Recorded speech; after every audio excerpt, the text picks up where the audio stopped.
So welcome to this video and let's get started. Here I am, this time I'm down at your beach. Just getting on with the rest of the video and would you believe it? On my own. Going it alone. That is the theme of this video. In fact, here we go.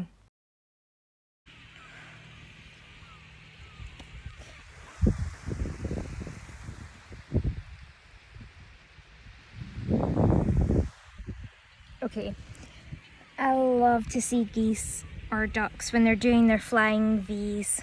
Woo! Yes. And so here we talk about social behaviours, and would you believe it, here I've just gone, woo! Do you know where that came from?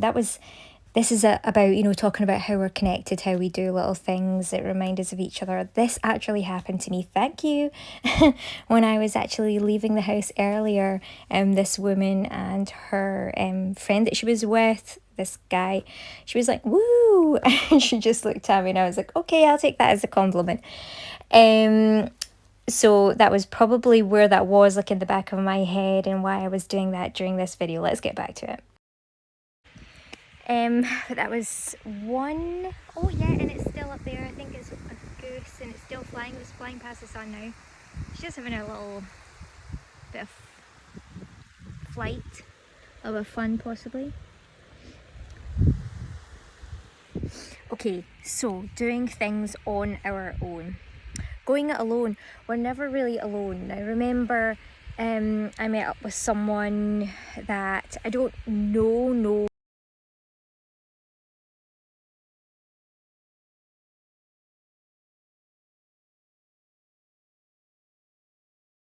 fairly or really extremely well, but I know of them, and so we met up. So but when you're going alone and you're set apart, there's a difference in the way that you communicate, there's a difference in the way that you live your life, your lifestyle, the way that you spend your time. It's not always spending it around lots of friends, lots of groups. Now I did a lot of that when I was younger, and I know a lot of these different people because of these times. Now we know of each other through dancing. Now I'm going to stop using my hands. I don't know why I'm doing that, 'cause, I don't know. But anyway, let's go to this. So going alone also means finding our own ways of doing things.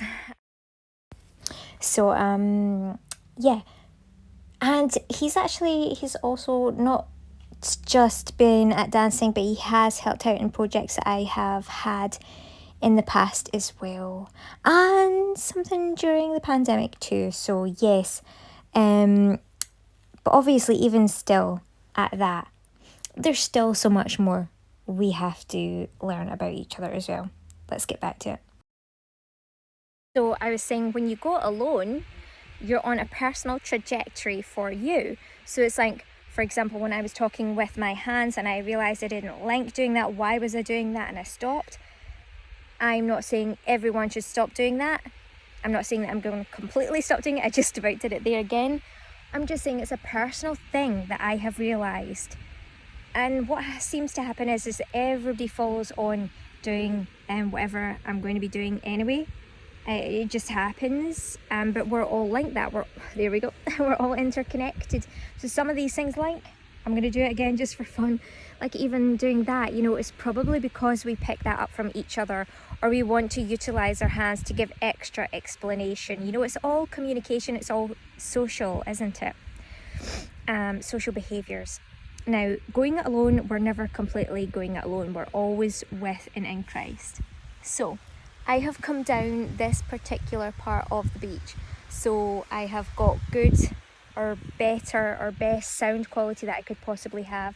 I'm kind of on my own, but never really completely on my own. Look at all these seagulls and swans, and goodness knows how many people are what all in terms of wildlife over this marram grass and all this beach plants and things. So let's talk a little bit more about that. A chaste celibate in and with Christ. So quite often I find myself having to re-explain. This might be something that you have to do to set the tone, because sometimes people may take different ideas or may want to lead things in their own direction, despite the fact that I'm chaste, I'm celibate. So that usually has to come up again quite early on in conversations.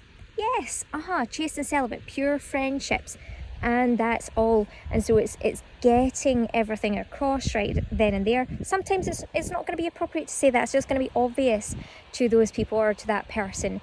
But sometimes some people may need to get a reminder, and whether it's a swift reminder and very out in the open, or whether it's quite a subtle reminder, reminders are often a very good thing too.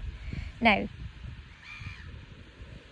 if I were called to be with someone in particular by Christ, with Christ in and through them, and that was obvious to both people, then there may be a change in that.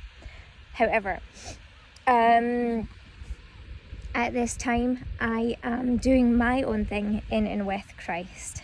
It's really extremely important.